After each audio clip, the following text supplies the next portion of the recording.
அடுத்த ஜென்மத்தில் நீங்கள் என்ன பார்க்க முடியாது. ஏன்னா நான் பிறக்க போகிறதில்ல. இந்த ஜென்மம் தான். இப்போ நீங்கள் இந்த நிமிடத்தில் என் கூட இருக்கீங்க அப்படிங்கிறதுக்கு ரொம்ப சந்தோஷப்பட வேண்டும்.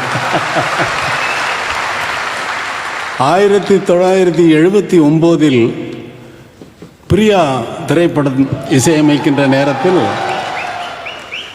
முதல் முறையாக ஜேசுதாஸ் அவர்கள் அவர் கச்சேரிக்கு யூஸ் பண்ணுற அந்த ஸ்டீரியோஃபோனிக் சவுண்டை சினிமாவில் ஃபிலிமில் கொண்டு வரணும் அல்லது சாங்கில் மாத்திரமாவது கொண்டு வரணும்னு சொல்லிட்டு அவர் சிஸ்டத்தை ஃபுல்லாக ஒரு ஸ்டுடியோவில் அசைன் பண்ணி இதை செட்டப் பண்ணி நாங்கள் சாங் எடுக்கிறதுக்குன்னு முடிவு பண்ணோம்.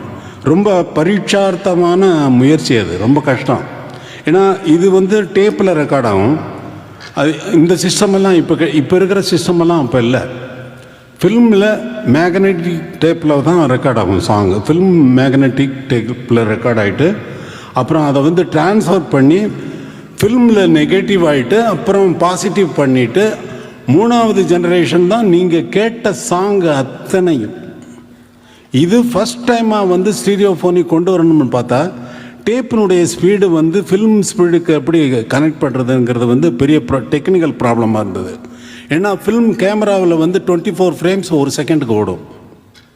24 ஃப்ரேம்ஸ் ஓடுறதை இது எப்படி மேட்ச் பண்ணுறது சவுண்டு, இதை எதில் ட்ரான்ஸ்ஃபர் பண்ணுறது, எப்படி பண்ணுறதுங்கிறது ஒன்றும் புரியாத எல்லா இன்ஜினியர்களுக்கும் அது ஒரு சவாலாக அமைந்தது.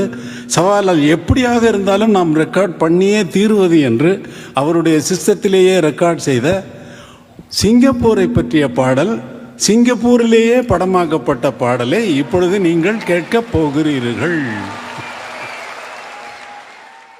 என்ன சொன்னேன் உனக்கு ரிஹர்சல்ல மது? அந்த தேர்ட் லைன் சொல்லு, லாஸ்ட் தேர்ட் சரணத்துல மஞ்சள் மேனி பாவைகள் தேர்ட் லைன். காவியத்தின் வார்த்தை இல்லை உன்னை பாராட்ட. இப்ப சரியா பாடுறான் அவன். பாடினப்ப என்ன பாடின நீ பாடினது பாட, நான் என்ன சொல்றேன்? காவியத்தில் வார்த்தை இல்லை உன்னை பாராட்ட. அது பாடினா அந்த உன்னை பாராட்டன்னா அதை இப்ப கேட்டா.